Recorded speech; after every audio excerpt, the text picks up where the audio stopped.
السلام علیکم ورحمۃ اللہ وبرکاتہ۔ عزیز طلبہ، امید ہے کہ آپ خیر و عافیت سے ہوں گے۔ آج اردو کے مضمون کا دوسرا لیکچر ہے، جس کے اندر ہم سبق پڑھیں گے، سبق نیکی کا بدلہ۔ آئیے شروع کرتے ہیں آج کے سبق۔ بسم اللہ الرحمن الرحیم۔ سبق نیکی کا بدلہ، صفحہ نمبر 11۔ صفحہ نمبر 11 نکال دیجیے۔ سبق کا نام ہے نیکی کا بدلہ۔ سبق کا خلاصہ بیان کرتا چلوں۔ اس سبق میں نیکی کی اہمیت کے متعلق بتایا گیا کہ نیکی کتنی ضروری ہے، اور جو شخص سچے دل سے نیکی کرتا ہے، اللہ تعالیٰ آخرت میں تو ہر کسی کو اس کی نیکی کا بدلہ تو عطا فرمائیں گے، اللہ تعالیٰ دنیا میں بھی اس کو اس کی نیکی کا بدلہ عطا فرما دیتے ہیں۔ سبق کا مرکزی کردار ایران کا ایک تاجر ہے جس کا نام مہریار ہے، جو انتہائی نیک، سچا اور سب کا خیر خواہ تھا، اور اپنے علاقے کے اندر انتہائی مشہور تھا۔ ایک دفعہ اس نے حج کا ارادہ کیا اور سوچا کیوں نہ اس سال وہ بھی حج کو چلے۔ چنانچہ شہر سے نکلنے والے اونٹوں اور گھوڑوں کے قافلوں کے ساتھ وہ بھی حج کے سفر کو نکلا، اور اپنے ساتھ 1000 اشرفیاں لے کر نکلا۔ چونکہ گزشتہ زمانے میں نہ ریل گاڑیاں ہوتی تھیں، نہ جہاز ہوتے تھے، نہ کوئی سواری کا کوئی دوسرا ذریعہ نہیں ہوتا تھا۔ سواری کا واحد ذریعے یہ اونٹ اور گھوڑے ہوتے تھے، جو کئی مہینوں، تقریباً 6-8 مہینے چلتے تھے، اور بیچ میں کہیں بڑے شہر کے اندر رک کر ٹھہرتے تھے تاکہ جانور آرام کر لیں جو اتنے مسلسل چل رہے ہیں۔ تو اس طرح قافلہ نکلتا تھا۔ چنانچہ وہ اسی طرح ایک قافلے کے ساتھ شامل ہو گیا۔ چنانچہ قافلہ چلتا رہا۔ راستے میں قافلہ ایک بڑے شہر میں 3 دن کے لیے رکا تاکہ آرام کر لے اور جانور دوبارہ فریش ہوں، اور پھر دوبارہ قافلہ جاری رکھ کیا جائے۔ تو جس شہر کے اندر قافلہ 3 دن کے رکا تھا، ایک دن مہریار یعنی اس تاجر نے شہر کو دیکھنے کے لیے نکلا، تو اس نے دیکھا کہ ایک عورت کچرے کو کورید رہی ہے، یعنی کچرے کو نکال رہی ہے، کورید رہی ہے، اس کے اندر سے کوئی چیز ڈھونڈنے کی کوشش کر رہی ہے۔ اتنے میں اس عورت کے ہاتھ ایک مردہ مرغی آئی، اور وہ اس کو لے کر اپنے گھر کی طرف جانے لگی۔ چنانچہ اس تاجر نے اس عورت کا پیچھا کیا کہ وہ عورت یہ مردہ مرغی کے ساتھ کیا کرتی ہے۔ تاجر نے دیکھا کہ وہ عورت ایک پرانے خستہ سے مکان میں داخل ہوئی، بچوں کو کہنے لگی، آج تمہارے لیے بڑے مزے کے کھانے کی چیز لائی ہوں۔ یہ دیکھ کر تاجر کا دل بھر آیا، اور اس کی آنکھوں سے آنسو جاری ہوئے، اور وہ سوچنے لگا کہ یہ عورت اپنے بچوں کا پیٹ پالنے کے لیے کیا کیا مشقتیں اٹھاتی ہوگی۔ تاجر فوراً اپنے قافلے کی طرف گیا، 1000 اشرفیاں اٹھائی، اس عورت کے دروازے پر گیا، دستک دی اور کہنے لگا، آپ کی امانت ہے۔ لیکن عورت نے وہ پیسے لینے سے انکار کر دیا اور کہا، میں تو تمہیں جانتی بھی نہیں، تو یہ امانت کہاں سے آئی؟ تاجر مسلسل عورت کو وہ پیسے دینے چاہا، لیکن عورت مسلسل وہ پیسے لینے سے انکار کرتی رہی۔ اس پر تاجر نے کہا، اگر آپ یہ پیسے نہیں لوگی تو میں اس کو اسی کچرے کے ڈھیر میں پھینک دوں گا جہاں سے آپ نے مردہ مرغی نکالی ہے۔ بڑھیا کی آنکھوں میں آنسو آ جاتے ہیں، اور بڑھیا تاجر کو دعا دیتی ہے، اللہ تمہیں اس کا اجر دے۔ وہ تاجر پیسے ختم ہونے کی وجہ سے اسی شہر میں رک کر کام کاج شروع کر دیتا ہے تاکہ کچھ پیسے جمع ہوں اور واپس اپنے شہر کی طرف لوٹ آئے، جبکہ اس کے قافلے والے حج کے لیے روانہ ہو جاتے ہیں۔ ایک دن صبح سویرے اونٹنی پر سوار ایک شخص تاجر کے پاس آ کر کہتا ہے کہ کوئی کام کرو گے؟ جس پر تاجر کہتا ہے، کیوں نہیں؟ اونٹنی سوار کہتا ہے کہ میں حج کو جا رہا ہوں اور میرا کوئی ساتھی نہیں، اور مجھے کام میں ہاتھ بٹانے کے لیے ایک شخص کی ضرورت ہے، میرے پاس ایک اور اونٹنی بھی ہے، اگر تم اس پر سوار ہو جاؤ۔ اس پر تاجر بہت خوش ہوتا ہے کہ چلو اس بہانے حج بھی ادا ہو جائے گا۔ چنانچہ وہ دونوں حج کے لیے نکلتے ہیں، اور حج کے مناسک اور حج کی ارکان ادا کرتے ہیں، اور حج جب ختم ہو جاتا ہے تو یہ لوگ حج سے فارغ ہو کر واپس لوٹتے ہیں۔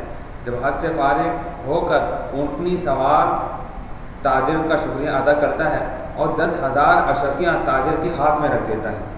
تاجر نے کہا، یہ کیا؟ میں نے تو کوئی اتنا بڑا کام نہیں کیا کہ آپ مجھے 10,000 اشرفیاں دے رہے ہیں، یہ تو میرے کام کی مزدوری سے کئی بڑھ کر ہے۔ جس پر وہ اونٹنی سوار کہتا ہے، یہ تمہاری مزدوری نہیں،